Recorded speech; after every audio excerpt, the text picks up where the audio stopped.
I don't know if you're feeling spooky, but I feel spooky because Halloween is coming up and I'm in the presence of, I don't know, is it fair to say you're one of the spookiest people in Prince George?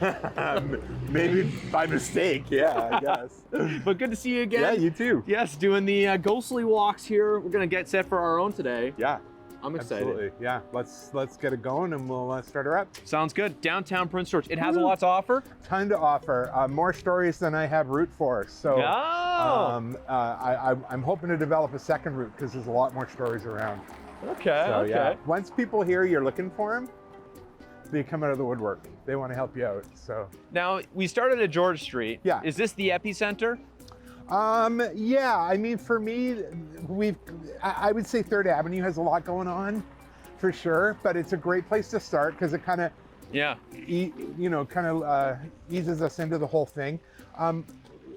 We've got some great antique shops here in Prince George. Yes. And antiques are pretty famous for having odd things attached from time to time. So one of my favorites is I have a friend who has an older home. Really wanted to have period pieces in her older home. She lives alone. She's pretty particular. Okay. She was very excited about buying a large armoire. Think going to Narnia, like that large. Okay, big one. A big one, and you're gone. big one. And she's super excited, and she ended up purchasing this armoire. She told me about it, and then I saw her a couple weeks later, and I said, "Hey, how's the armoire?" And she goes, "Oh, it went back." And I'm like, "What's going on?" And she said she got the armoire into her room, and everything was fine. And that night, she went to bed, read for a while, turned off her light. And when she turned off the light, she started hearing someone pacing up and down her upstairs hallway. And she thought, oh my God, because she lives alone, no pets. No, yeah, that's So she weird. jumps out of bed, opens the door, nothing there, silent. Got back in bed, turned the light out. The minute she turned the light out, the pacing started again. So she basically flipped the light on and kept it on and went to sleep that night, but she felt very uneasy. She phoned the antique store the next day and talked to the gentleman who owns it. And she said, hey, about that armoire. And he goes, you want to return it, don't you? So And this she's wasn't like, the first time. This wasn't the first time. So this armoire had come back 3 times because people had purchased it, put it in their homes, and then weird stuff started happening. So sometimes we think, oh, it's only buildings that are, no. It could be things too, and you could bring the thing with you. 100%, and you wouldn't even know. So for her, it wasn't worth the hassle. She's like, no, it obviously already belongs to somebody else, and she returned it, and that was that. But any antique store is going to have cool stuff. These ones, very cool. You walk in here, you know you're not completely by yourself. Well, how do you know? I get like a spidey sense Yeah. for me, and then I kind of decide what to do with that. Like I either lean into it and see if I can figure out what else is going on, or I'm like, nope. Yeah, because you don't walk around one of those monitors you see on the I'm not a ghost shows. investigator. Yeah. I don't go looking for this stuff. Okay. It seems to find me most of the finds you. time. I will help friends out if they've got a weird house, but otherwise, I don't go looking for this stuff at all. Interesting. Antiques, so maybe be cautious before you... Be cautious, but Yeah. I mean, certainly enjoy them. Yeah. Yeah. Enjoy them. All right, let's All go. right, we'll keep going. I just tell people we don't cancel, so if it's raining, dress appropriately. Bring an umbrella. If it's cold, dress appropriately. Okay. And we head out and go out together, and it's only an hour. Like, Yeah. you know, it's not an overly long time. The Halloween walk is longer; it's 90 minutes. Yep, which is selling out fast. Yeah. I think there's about 10 spots left on that one. But otherwise, yeah, no, it's been really good. Okay, this is like one of the oldest buildings downtown. Yeah, Prince George. and Corliss House is amazing. I've got some amazing stories about that. You'll have to come on the tour to hear them. Okay. But this is where I had my very first kind of ghosty encounter, my 3rd day living in PG. 3rd day in Prince George. 3rd day in Prince George. I was working at the provincial building, came out here on my lunch hour, and I think, we talked about I could be sensitive to things. Usually I just kind of note it, move on. This place, I opened the door and I stepped across the threshold and I went, oh, like out loud. And the lovely lady who runs the shop, she looked at me, she goes, you can feel it, can't you? Yeah, it's wild in there. So Oh my goodness. definitely come on the tour to hear those. Okay, that's the good stuff. Now, people who go on the ghostly walk scene, are there other people that are like, I feel it? Some people do for sure, and most people have had some kind of experience. Okay. My favorite ghost stories come from the lovely people who say things to me like, I don't believe in ghosts, but this happened to me. Oh. Those are my favorite stories because they are not believers, Yep. but they've had something happen that they just can't explain. Interesting. Yeah, so it's pretty neat. she was standing there talking to the clerk about what needed to be done to her bike. And as she did, the bike directly above her, the front wheel starts spinning, just that bike. And she said it got to the point where it was like it was going fast enough.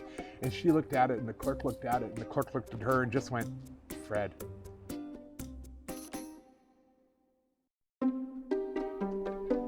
So this building, Ian, I think is interesting, being born and raised in Prince George. Very But on a interesting. ghost perspective, it's interesting? Very interesting. So I was talking to someone about a different building and they said, oh, you need to talk to my buddy Steve who used to work here. And I came to town after this place closed, but everything I've heard about it was pretty much Amazon for Prince George. Like they had everything, They did repairs, they did everything. So it's a really big, important regional store. And he was being trained to be a manager. And his very first night, the trainer manager said to him, you just need to walk through the store, make sure it's empty, it's all locked and closed. You need to walk through the store, make sure it's clear. So he starts walking and he hears someone just ripping up the aisle, one over from him, and he's like, oh my gosh. So he runs and looks, no one there. While he's still standing there trying to process this, he hears someone running around a corner. He runs over there. So long story short, 40 minutes. It took him to do this 10-minute thing. And the manager's like, did you get lost? Yeah. Like, what's going on? And he goes, well, no. And he's trying to explain it to him without sounding like a crazy person. Yeah. And the manager doesn't act surprised or shocked. The manager actually kind of goes, Fred. And this guy's like, yeah, he knew right away. He goes, who's Fred? The guy I was talking to said, who's Fred? And he goes, well, Fred has been here before us. He loves to get attention. He doesn't hurt anybody. He's not out to scare anybody, but he loves attention.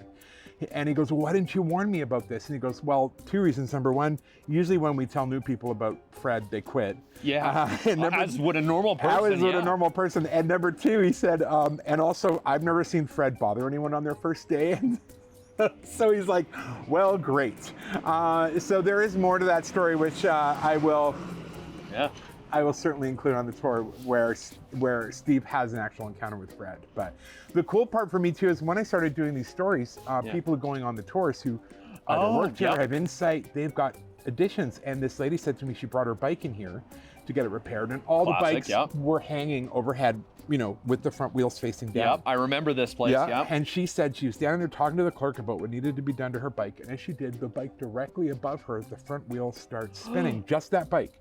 And she said it got to the point where it was like it was going fast enough. And she looked at it and the clerk looked at it and the clerk looked at her and just went, Fred. So she totally had an experience of her own here, which is really cool. So a lot of these places I'll tell the stories, and then someone will come up after or while we're walking and they'll go, just so you know, I had this experience. Yeah, so I love that. I think that's oh my God. Amazing. All Okay, right, let's move on. Let's move on. This is crazy. I didn't know Prince George had this much of paranormal activity to offer. Well, there's some good reason for that, and I talk about that in the intro to the tour. So we've got geographical reasons and we've also got historical. So geographically, you don't hear a lot about haunted mountaintops, you hear about haunted valleys. Right, and Prince George is literally in a bowl. Yeah, The other thing that you will find common denominator in most paranormal stories or places is large bodies of water or moving water. And we have literally two rivers. We got it all. Cross. We're going to talk about Books and Company, which is around the corner, but this is as far as we can go with most of our people. Yes. Books and Company started out as the PG Citizen office. Then it was a Scandinavian furniture establishment. Now it's a bookstore. I went in there and I said, hey, got any books on local history? And they were like, sure, but why? And not a super popular request. And then when I explained why, they said, oh, we have a ghost. You want ghosts? We've got ghosts. So their ghost name, and I hope I'm getting this right. I had a manager on the tour who gave me the right name, Simon. Okay. Simon is a large, quite a tall man dressed in dark clothing, and he is seen moving from section to section in the store. And he's so real looking that like customers have gone to interact with him, staff have gone to interact with him. Oh my goodness. She said he's not like super friendly, he keeps to himself, but he's very much a presence in the bookstore. And sometimes they come in the mornings and find books like on the floor or moved around. So apparently Simon likes to do some night shopping. So Oh my goodness. Yeah. So there's some there. This city has so many great ghost stories, and you know, if I could get the money together and buy a bus, we could do like a Halloween bus tour, which I think would be amazing, because we just have so much going on here. So That is wild. it's worth it, even if you're not into ghosts. Come for the history. Yeah. You know, like I call ghost story sugar-coated history because it's just a great way to learn more about where you're from, where you live, and maybe some of the people who came before. I like it. Well, thank you for your time Yeah, today, Ian. thank you This so has been much. great. If people are interested in getting their own ghostly walk with Ian, there are details available. We'll link it on our website, but PG Ghostly Walks on Facebook is where you can find Thank you him. very much. And yeah, you are a source of incredible knowledge, my friend. Thank you. Happy Halloween. You too.